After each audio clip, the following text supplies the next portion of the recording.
మీరు శివుడి భక్తులైతే ఈ వీడియో మీకోసమే.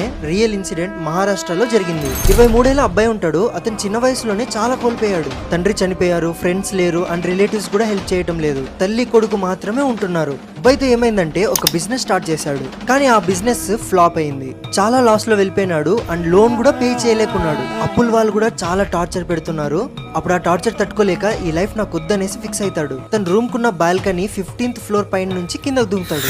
ఆ తర్వాత ఆ అబ్బాయి వాళ్ళ మదర్ ఇంటికి వస్తుంది. సడన్ గా ఆ బిల్డింగ్ కున్న వాచ్మ్యాన్ కాల్ చేసి, అమ్మ మీ కొడుకు బిల్డింగ్ వెనకలు ఉన్నాడు అని చెప్పాడు. పోయి చూస్తే ఆ అబ్బాయి ఒక నంది పైన పడున్నాడు. అబ్బాయిని నీళ్ళు కొట్టి లేపుతారు. ఏమైందని అడిగితే, అమ్మా నేను నా ఫ్లోర్ నుంచి దూకానని చెప్పాడు. కానీ అక్కడ ఉన్న వాళ్ళు ఎవ్వరు నమ్మరు. సరే అనేసి వాళ్ళు సీసీటీవీ కెమెరా చూస్తారు. చూస్తే అబ్బాయి ఏ నంది మీద అయితే పడినాడో ఆ నంది ఆ బిల్డింగ్ లోపల వస్తున్నట్టు గానీ వెళ్తున్నట్టు గానీ సీసీటీవీ కెమెరాలో రికార్డ్ అవ్వలేదంట.